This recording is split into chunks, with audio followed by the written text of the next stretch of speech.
ከጋብቻ በፊት አብሮ መኖር ምንድነው የሚያረጋው ካላችሁኝ መንፈስ ያጠፋል፣ ስጋን ያረክሳል፣ ዝሙት ነው። ስለዚህ ወጣቶች ራሳችሁን ጠብቁ። ማራከስ ነው፣ ጭቃ እየበጠበጡ መርጨት ይባላል። እሱ አዛባ እየበጠበጡ መርጨት ይባላል። ይሄ ስልጣኔ አይደለም፣ ውድቀት።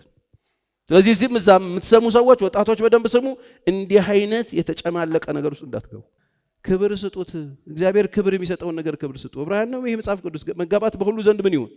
ክቡር ይሁን። መኝታው ምን ይሁን? ንጹህ ይሁን። እግዚአብሔር አመንዝሮችና ሴሰኞችን ግን ምን ያደርግባቸዋል ነው የሚለው? ይፈርድባቸዋል ነው የሚለው። ብራዘር ወንዶችንም ጀርመን ሼፐር ምናምን ያሳቀፋቸው ውሻ ነው የሚያሳቅፍ። መጨረሻ ላይ ሞራል አልባ ነው የሆኑት። አልተጠቀሙበትም። ይሄንን ክቡር ተቋም አቃለውት አልተጠቀሙበት። አብሮ መኖር ስላልቻሉ ወፈተው እንትኑ ምግቡ ምናምን ሲሪየስ ስለሆነ እያንዳንዱ ሰው ግብብዳ ለሃጫም ውሻ ይዞ ነው የሚዞረው። አብረን ኖረናል፣ አንድ ልጅ ወልደናል። ሞዛዛ ደፋር እኮ በጣም መሟዘዝ ነው እኮ። ገራፊ እኮ ማጣት ነው። አዲስ ኪዳን ሆነ ማንም አይነካችሁ። የምሬን ነው የምለው። ብሉይ ኪዳን ቢሆን ድሮ ቢሆን በመጥረጊያ እንጨት ቋንጃሽ እንደ ነህምያ ዊግሽን ላይሽ ላይ የበጫጨኩ ነበር ምትልሽ። ነህምያ እንደሱ ነው ያደረገው። ሲዝረከረኩ በሰንበት ቀን የማይደረግ ሲያደርጉ አግኝቶ ኃያሌዎቹን ጸጉራቸውን ነጫዋቸው ይላል። በዱላ ደብድቦ እያሳደደ በሰንበት ሲደግዱ አግኝቷቸው ምን አለ ቢፈቀድ እላለሁ እኔ አንዳንዴ። እንደዚህ አይነት ሰው ሲማሰስ ከረፍ ማለት አርጎ በበርበሬ ማጠን እንደ ድሮ። ዛሬ የምናገርበት ቶፒክ ምንድነው? ሳይጋቡ አብሮ መኖር ምንድነው? ምን ማለት ነው? እሱ ነው ማወራው። አንድ በልልኝ ይሄን ሰውዬ ይላሉ። አንድ ለማለት ስጠይቃቸው 5 ዓመት ነው የቆየ ነው። ተጋብታችኋል? አልተጋባን። አብረን ነው የምንኖረው። ይሄ በጣም ዘግናኝ ነውር ነው። በዚህ ጉዳይ አደጉ ብላችሁ በጣም እንደ መንግስተ ሰማይ የምታስቧት አሜሪካን፣ መቼም ለሁሉ ነገር አሜሪካን ትጠቀሳለች። አዝናለሁ እሷን ስለመጥቀሴ። ስለ አሜሪካን ስለ ምዕራቡ ዓለም ሲነሳ በዚህ ጉዳይ ከፍተኛ የሆነ ውድቀት ውስጥ የገቡበት ጉዳይ ቢኖር ይሄ ነው። ቆየት ያሉ ጥናቶችን እያየሁ ነበር። በአሜሪካን ምድር ላይ ያሉ ትልልቅ አጥኚ ተቋማት ያጠኑትና የደረሱበት ነገር አብዛኞቹ የአሜሪካን ትዳሮች አብዛኞቹ አብረው ኖረው ነው የሚጋቡት። አብረው ኖረው ይጋባሉ። የተጋቡት ደግሞ ይፋታሉ። በጣም ብዙ ሲንግል ዳድ ምናምን ያለው ከፍተኛ የሆነ የሞራል ቀውስ ውስጥ ገብተው አደጉ። ምናልባት ዘመናዊነት መስሏችሁ በዚህ ዙሪያ ያኮበኮባቸው ያላችሁ ሰዎች ካላችሁ ማለት ነው። እዚህ ከሌላችሁ እንኳን ዕውቀቱን ያዙት፣ ይኑራችሁ። ይሄ ሁሉ ጊዜ ደስ ይበላችሁ። ሳታቋርጡ ጸልዩ፣ በሁሉ አመስግኑ። ይህ የእግዚአብሔር ፈቃድ። የማ ፈቃድ ምንድነው? ምን ሰራው ብለናል? ቅዱሳን የማንን ፈቃድ እንዲያውቁ? የእግዚአብሔርን ፈቃድ። ይህ የእግዚአብሔር ፈቃድ በክርስቶስ ኢየሱስ ወደ እናንተ ነውና ምን ሁሉ ጊዜ እንድታመሰግኑ ሳታቋርጡ እንድትጸልዩ አመስጋኝ እንድትሆኑ የእግዚአብሔር ፈቃድ ነው። ስለዚህ አመስጋኝ ሁሉ ጊዜ እግዚአብሔርን የሚያመሰግን ሳያቋርጥ የሚጸልይ መንፈሳዊ ሰው እንድትሆኑ የእግዚአብሔር ፈቃድ ይሄ ነው። ይቀጥልና መንፈስን አታጥፉ ይላል። መንፈስ ሊጠፋ ይችላል ማለት ነው። መንፈስን አታጥፉ፣ ትንቢትን አትናቁ፣ ሁሉን ፈትኑ፣ መልካሙን ያዙ፣ ከማናቸውም አይነት ክፉ ነገር ራቁ። መራቅ ነው ያለብን። ከማናቸውም ክፉ ነገር ራቁ። የሰላምም አምላክ ይላል ስሙ በደንብ ራሱ ሁለንተናችሁን ይቀድስ። ምናችሁን? ሁለንተናችሁን ይቀድስ። መንፈሳችሁን፣ ነፍሳችሁን፣ ስጋችሁ። ጌታችን ኢየሱስ ክርስቶስ በመጣ ጊዜ ያለ ነቀፋ ፈጽሞ ይጠበቁ። አብዛኞቹ አብረው ኖሮ የተጋቡ ሰዎች አብዛኞቹ ተጋብተው እንደምንም እየተፈገመገሙ እንኳን ቢኖሩ እንኳን ዋጋ ይከፍላሉ። ዋጋ እየከፈሉ ነው የሚኖሩት። በጣም ብዙዎቹ 99% በዚህ አይነት ሁኔታ ውስጥ ነው እዛ ያሉት። ይሄ ምንድነው የሚያመጣው? ምን ችግር አለው ይላል አንዳንድ ሰው። ከእግዚአብሔር ቃል እንደሱ ስለማያስተምር የእግዚአብሔር ፈቃድ መቀደሳችሁ ነው። ምናችሁ? ነፍሳችሁ፣ መንፈሳችሁ፣ ከዛስ ስጋችሁ። የእግዚአብሔር ፈቃድ ይሄ ነው። ስለዚህ በጣም ዘመናዊነት መስሏችሁ በተለይ የሆነ ትንሽዬ ዞር ብለው ቀመስ አድርገው ይመጡ ሰዎች አሉ። መሄድ ትችላለሽ፣ መሄድ ትችላለህ ይባባላሉ። ምንድነው የዚህ ጉዳይ ዓላማው ያላችሁኝ እንደሆነ እግዚአብሔር አለኝ የሚለውን ይሄንን የከበረውን ትዳር የሚባለውን ተቋም ማራከስም ነው። በትውልድ ፊት ይሄንን ትዳር የማራከስ ስራ ነው። ዘመናዊነት አይደለም። እናንተ ተምረናል የምትሉ ሰልጠነናል የምትሉ ገንዘብ አለን የምትሉ ቤት መከራየት ስለቻላችሁ ሶፋ መግዛት ስለቻላችሁ አልጋ መግዛት ስለቻላችሁ ከሴቶች ጋር ማውራት ከወንዶች ጋር ማውራት ስለቻላችሁ በየቤታችሁ እየወሰዳችሁ ኑሮ የምትጀምሩ የእግዚአብሔር ፈቃድ አይደለም። እዚህ ውስጥ አሁን ምንም የሌላችሁበት ሰዎች ምንድነው የሚያወራው ልትሉ ነገ ይጠቅማችኋል። እንዳትጋተቱ እኮ ነው ማውራው። ዛሬ እንደ ቀልድ ምናምን ጓደኛ ምናምን ይዛችሁ ትዳር የሚባለው ጋር ሳትደርሱ አብሮ መተኛት እንዳትጀምሩ እኮ ነው፣ አብሮ መኖር እንዳትጀምሩ እኮ ነው ማውራው። ትምህርት ማለት የምትማረው ጭቃ ውስጥ ከገባ በኋላ ጭቃ ውስጥ መውጫ 7 ነጥብ ምናምን ከማጽፍ ጭቃ ውስጥ ሳትገባ ጭቃ ውስጥ እንዳትገባ የሚያደርግህን ነገር ነው የምሰጥ። የእግዚአብሔር ፈቃድ እሱ ስለሆነ ይሄ ዘመን ያመጣው አቧራ ይሄን ያለው ይሄው በየኮንዶሚኒየሙ ተሰግስጎ ማጥሰው አለ። በየሪል ስቴቱ ተሰግስጎ እንቆጣጠር ይውጣ። ስንት ሰው ነው ጋብቻን ክቡርነት ጠብቆ በስነ ስርዓት በቃል ኪዳን የገባው? ስንት ሰው ነው በሽማግሌዎች ስነ ስርዓት ያለው ቤተሰብና ዘመድ አዝማ ተሰብስቦ የሚያውቀው ሌጋል ጋብቻ ያደረገው? ስንት ሰው ነው ሄዶ በስነ ስርዓት በእምነት ተቋም በህግ ይሁን ሄዶ ተጋባውና ባልና ሚስት የሆነው? ስንት ሰው ነው ይሄንን ክቡር መጽሐፍ ቅዱስ ዕብራውያን 13 ላይ የተናገረውን ቃል ስንት ሰው ነው ያከበረው?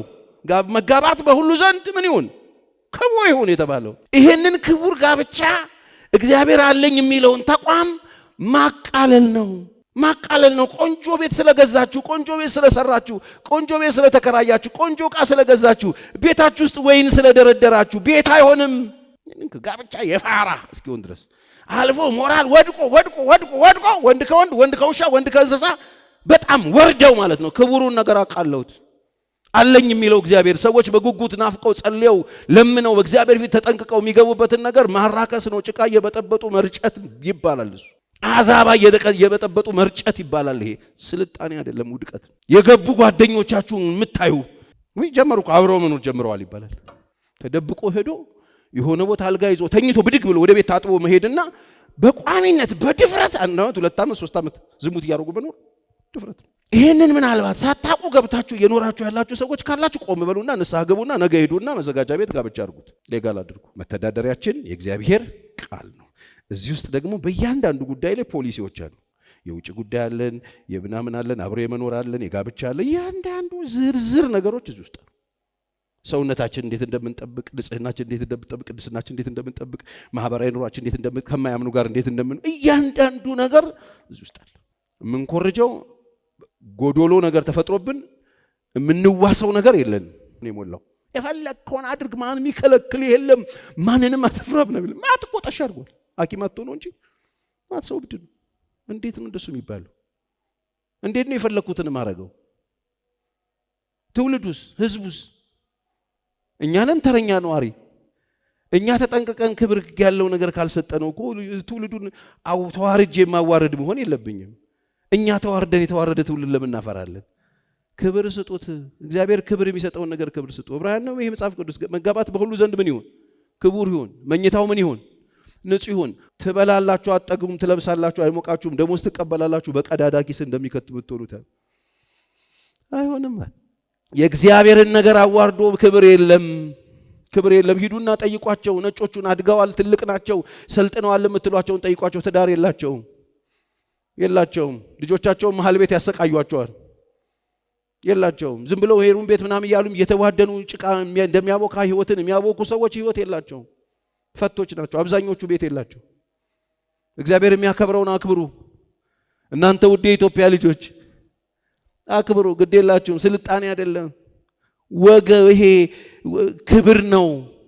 እሱን ጠብቆ ክብር ነው። ድንግልና ጠብቆ ቤተሰብ ሽማግሌ ተልኮ በስነ ስርዓት ከቤተሰብ ተመርቆ ጉልበት ስሞ እደጊ ተመንደጊ ተብሎ መውጣት ክብር ነው። ሻንጣ ይዞ በጓሮ ቤት ሄዶ መኖር ክብር አይደለም። ነውር ነው። ነውርን እንደ ክብር እየቆጠሩ ያሉ በጣም ብዙ ወጣቶች ስላሉ እናትና ልጅ የተቀላቀለበት፣ አባትና ልጅ የተቀላቀለበት፣ አባትንም እየተቆጡ የሚያሽኮረምም ወንድሞች አሉ። ስለዚህ አንተ ምናምን ያሉ ማለት ሴቶችም እናቶቻቸውን የሚቆጡ ምን አገባ ሽቅቅ እያሉ እየተሸማቀቁ የሚኖሩ እናቶች አሉ። አሳድገው ጡቷን ጠብተሽ ግንብ ሰርቶ ዋጋ ከፍሎ ሌሊትና ቀን በቀን በሌሊት ሮጦ ያሳደገን ሰው የጢማ ወጣው ብለ ደሞዝ አገኘው ብለ መኪና ነዳው ብለ ንቀህ አንተ የፈለከውን ማድረግ አትችልም። አይቻልም። ከበቀደም ከነገርኳችሁ ከኮንትራት ትዳሩ የተለየ አይደለም ውጤቱ። የኮንትራቱ ትዳር ስለተፈራረሙ ሌጋል እንትን አይደለም፣ ገደብ ሰጥተውት ስለሆነ ጤነኛ አይደለም። ይሄኛውም ደግሞ ሌላ በሽታ ነው። ቤተሰብ ምንም አይልም፣ እምነት ተቋማት ምንም አይሉም። ከዛ ቤት ወጥተው ቸርች ይሄዳሉ፣ ያመልካሉ፣ ቤተ ክርስቲያን አስራት ምናምን ይከፍላሉ፣ ሃሌሉያ ይላሉ፣ ከቨር ይሰራሉ፣ ቲክቶክ ምናምን ይሰራሉ፣ ሪያክት ያደርጋሉ። ምንም ችግር የለባቸው። ተነስተው ከዝሙት ተነስተው ሻወር ወስደው ምንም ችግር የለባቸው። ጊልቲ የለም፣ የሚኮንን ነገር የለም። ነገር ነው ሽሹ። ሰው የሚያደርገው ኃጢአት ሁሉ ከስጋ ውጪ ነው። ዝሙትን የሚሰራ ግን በገዛ ስጋው ላይ ኃጢአትን ይሰራል። ይሄ ኃጢአት የት የሚሰራ ኃጢአት ነው? እላይ ላይ በላ ነው የምታመጣው፣ ስጋ ላይ ነው የምትሰራው ነው የሚለው ይሄን ኃጢአት። ለምንድን ነው ኃጢአት የሆነው ካልከኝ ከጋብቻ ውጪ ስላረከው፣ ጋብቻ ንቀ ስለሆነ ያረከው ኃጢአት ነው። እንዴ ሴክሹዋል ኢንተርኮርስ ጋብቻ ውስጥ አለ አይደል? እንዴ አዎ አለ። ከጋብቻ ግን አውጥተው ስተኛ ዝሙት ይሆነ፣ እርኩሰት ይሆነ፣ ስጋን ማሳደፍ ይሆነ። መጽሐፍ ቅዱስ ስጋችሁ እኮ አለ። በጣም እኮ የሚገርም ነው። ስጋችሁ እስቲ ስጋ ያለው ስጋ አላችሁ? ስጋችሁ በእናንተ ዘንድ የሚኖር የሕያው የእግዚአብሔር ቤተ መቅደስ ነው ይላል። ስለዚህ በስጋችሁ እግዚአብሔርን አክብሩ ይላል። ስራ ግድ የላችሁም። ፓስተር ጀሬ ስራ አጥቶ ምናምን እንዳይመስላችሁ፣ ጥሬ ስለሆነ ነው። ትውልድን ለማዳን የእግዚአብሔርን ፍቃድ ትውልድ እንዲያቅ ከዛ ተረጋግቶ እንዲቀመጥ እግዚአብሔር ለዚህ ስለጠራኝ ነው የማወራው። ስራ ጠፍቶብን አይደለም። ቁርንጦስን ከፍተን ሰማይ ምድር የሚያናጋ ነገር አድርገን ፉል ባንድ አድርገን ደንሰን መውጣት እንችላለን። ትርጉም የለውም፣ እሱ ይጨርሳል። ይሄ ማወራለ ነገር ለነገ እንድትዘጋጁ። ዛሬ ላይ ምን እየሰራ ነው ፓስተር ቸሬ ብትሉ ይነጋችሁ ያልተነካካችሁ ካላችሁ። ምክንያቱም እኔ አብሬ ሳለቅስ ነው የምውለው። ህዝቡ እንባ በእንባ ሆኗል። ምንድነው ይሄን እንባ ያመጣው ስትል ዝርክርክነት ያመጣበት እንባ። እኔ አምኜው የዛሬ ዓመት እንጋባለን ስለኝሽ ብዬ አምኜው ገብቼ ድንገት ሌሊት ስነሳ ቴክስት ገባ። ቴክስቱን ሳይው ሌላ ሚስት አለውና ይላሉ። ሄደሽ ባተኝ ይሄን ቴክስት አይ ነበር። ግድ የለሽም፣ ይብራብሽ። እዛው አደባባይ ላይ ሰው ያለበት ቦታ ብሉ፣ ቦቲቷችሁን ብሉና ወደ የቤታችሁ በቃ አጉል ልጥበስ ልቀቅል ምናምን አትበይ። አንቺ እናቱ ይቀቅሉ፣ አንቺ አርፈሽ ቁጭ በይ። ጌታ ምስክር፣ አንቺ ይቅር፣ ምንም ቀቃይ ማንም ጋገንፌ ያላረገሽም፣ አርፈሽ ቁጭ በይ። ነገ አንቺ እንዳትቀቀይ እኮ ነው የማወራው። ክቡር ነው ካለ እግዚአብሔር ክቡር ነው የሚለውን አታዋርዱበት። ጠቡ ከኔ ጋር አይደለም የሚሆነው ከራሱ ጋር ነው የሚሆንባችሁ። ግድ የላችሁ። ዘመናዊነት አይደለም ሳይጋቡ አብሮ መኖር። አብራችሁ የምትኖሩ ካላችሁ ንስሐ ገቡና ተጋቡ፣ ሂዱና ቶሎ ነገ ዛሬ ሳትሉ። ምክንያቱም ሐሳብ ለመቀየር በጣም የተነጣጠረ ሁኔታ ማለት ነው። ምንም ነገር የሌለበት ከልካይ የሌለበት ጋጥ ወጥነት። በማንኛውም ሰዓት አልፈልግም አልኩ ይልሃል። ከዛ የቤተሰብ ጋር አዲስ ተሻሽሎ ወጣ። እኛ ሀገር 3 ወር አብራ ከኖረች ሚስት ናት ምናምን ይልሻል። ከዛ ፈታው ምናምን ያልሽልሽ ግርግር ቤተሰብ ምናምን ልታውቂ ማለት ነው። አቧራ ልታስነሽ። ጌታ ምስክሬ በድንጋይ ከምሩባቸው ነው ቀጥቅጥ አርጓቸው ነው። እናንብበው። የምር እኔ ጨምሬበት እንዳይመስላችሁ መጽሐፍ ቅዱስ ነው የሚለው። ዘዳግም ላይ እንሂድ። ዘዳግም 22 ይሄ ኃጢአት በጣም ሲሪየስ ነበር። ዘዳግም 22:20 ነገሩ ግን እውነት ቢሆን በብላቴናይቱም ድንግልናዋን ባያገኝ ማለት ድንግል ሳትሆን ካገኛት፣ ድንግልና ራሱ እንዴት ዋጋ እንደነበረው አንቺ ዝም ብለሽ አሁን ያራከሽው ነገር ከጠፋ ምን እንደሚፈጠር ስሚ። እግዚአብሔር ይመስገን ደግ ዘመን ላይ መጣችኋል። ከጠፋ ባይገኝ ብላቴናይቱን ወደ አባቷ ቤት ደጅ ያውጧት፣ በእስራኤልም ዘንድ የማይገባውን ነገር አድርጋለችና በአባቷ ቤት አመንዝራለችና፣ ሳታገባ ማለት የከተማው ሰዎች ይምከሯት፣ ይላል።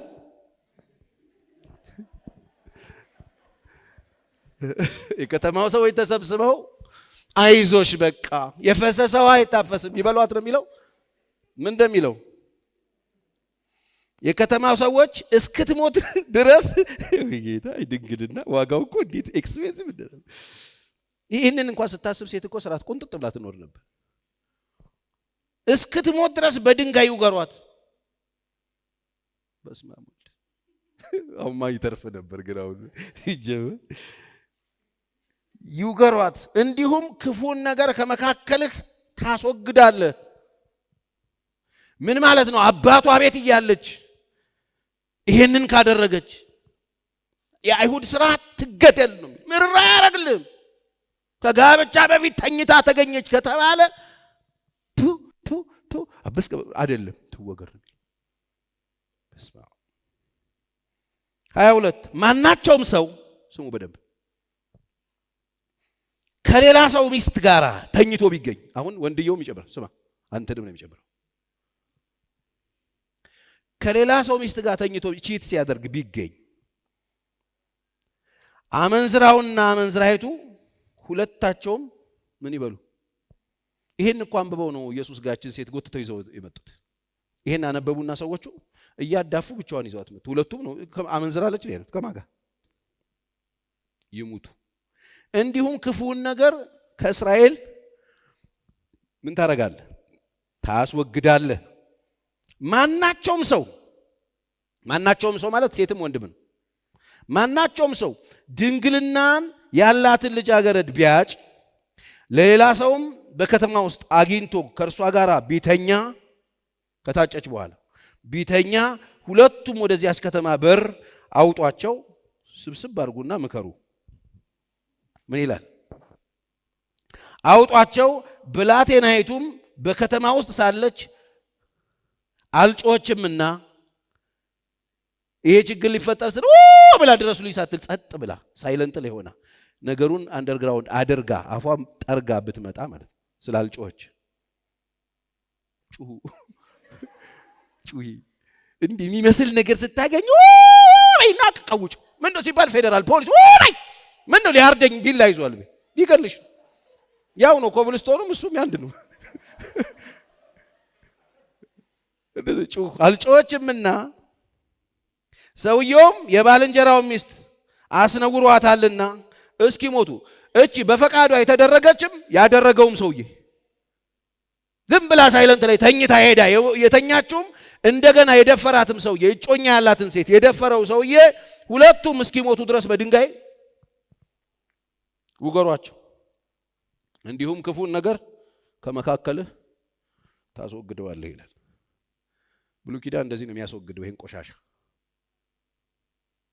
ትመለሳለህ አትመለስ እድል ለሚሰጥ እዛ ጋስ ተይዟል። አውጣው እናቱ ቤት ሰፈሩ ልክ ቅያሳቸው ጋር ምን አድርጉት? ግደሉ።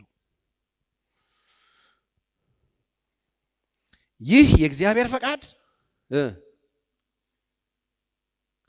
ምንድነው? እሱ የእግዚአብሔር እርሱም መቀደሳችሁ ነውና። የእግዚአብሔር ፈቃድ ምንድነው? ፓስተር ቸሬ ታዲያ ምንድነው የምትነግረን? አብሮ መኖር አለመተማመን ነገ ይፈጥራል ነው የምትለን? አዎ። ነገ እርስ በርስ ችግር ነው የሚፈጥረው ነው የምትለን? አዎ። ታዲያ ምንድነው ማድረግ? የእግዚአብሔር ፈቃድ መቀደስ። ምንድነው የእግዚአብሔር ፈቃድ? ነገር ውስጥ አለመግባት፣ አለመንካት፣ አለመነካካት፣ ኃጢአት አለመስራት። መድኃኒቱ አዎ ይሄ ነገር ከተፈጠረ በዘይት ምናምን አይጠፋም። አትጃጃሉ፣ አይጠፋም። ሞኞች አትኑ፣ አይጠፋም። በስጋ ላይ ነው የተደረገው ኃጢአቱ። ሰውነቱ ላይ ተሸክሞት ነው የሚዞረው። እሱ እንዳደረገ የምታደርግ ይመስለዋል። ህሊና ኦልሬዲ ፈርሶ ተበላሽቶ ስለሆነ የሚገባው አይሆንም። ምንድነው መድኃኒቱ ካልከኝ መቀደስ። የእግዚአብሔር መቀደሳችሁ ነው። ቁጥር 5 ምን እንድትሉ? ከዝሙት እንድትርቁ እግዚአብሔርን እንደማያውቁ። በደንብ ስሙ። እግዚአብሔርን እንደማያውቁ አሕዛብ በፍትወት ምኞት አይደለም እንጂ ከናንተ እያንዳንዱ የራሱን ዕቃ በቅድስናና በክብር ያገኝ ዘንድ እንዲያውቅ ይላል። እያንዳንዱ ሰው የራሱን ዕቃ ይጠብቅ ነው የሚለው። ምንድነው መፍትሄው? ቅድስና ነው። ማንም የማንንም አይጠብቅም። የየራሳችሁን ጠብቁ። ምንድነው ፈቃዱ? መቀደስ። የሌሊት ድምጽ በሌሊት የምትለቂው ምን እየሰራሽ ነው? የትራስ ድምጽ ለምን ነው የምትለቁት ሰው ላይ? አይቻልም፣ ኃጢአት ነው። ስለ ዝሙቱ አይደለም ማሰብ ያለባችሁ። እንደዚህ አይነት ነገሮች ራሱ እጮኝነት ራሱ ካለ በጣም ኩል ሆናችሁ ነው መጠበቅ ያለባችሁ። እነዚህ ነገሮች ራሳቸው በጣም ጥንቃቄ ይፈልጋል። እነዚህ ነገሮች ኔትወርክ ናቸው። በጣም ብዙ ነገር በየቤቱ ያፈራርሳል። በየመኝታ ቤት ትፈራርሳል፣ ያረክሳል። ከዚህም ነው መጠበቅ ያለብህ። ሄዶ መተኛት አይደለም፣ ሄዶ መግባት ብቻ አይደለም። ሳይጋቡ የማይሆኑ ወርዶችን መነጋገር ራሱ ነውር ነው። ሳይጋቡ ወሲብ ቀስቃሽ ቃላቶችን መለዋወጥ ነውር ነው፣ ኃጢአት ነው። ማአት ክንፉ የተሰበረ ወጣት እኮ ነው የሚዘለው። ውሸት አበራረሩ ያስታውቃል። ወደ ላይ ሄድ ለቀቅ አርግ ይባላል፣ ይለቃል። ምንም የለም። አቧራ ማስነሳት ብቻ ህይወት ላይ እቺም ጠብታ የለም። አይሰማ በእናንተ ዘንድ አይሰማ እየተባለ ማት ነገር እየተሰማብን መዝለል ትርጉም የለውም፣ አይጠቅመንም። ይሄው የእግዚአብሔር ቃል የሚለው እርኩሰት ወይም መመኘት እንደዚህ ያለ ነገር ስለ እርኩሰት የሚመስሉ ነገሮች በእናንተ ዘንድ አይሰሙ ካለ አይሰሙ ነው። ስለዚህ በጣም በጥንቃቄ በንጽህና ጓደኝነትን ጠብቁ። ከዚህ አይውረድ፣ ከዚህ መውረድ የለበትም። እንዲህ ነው ማውራት ያለብን፣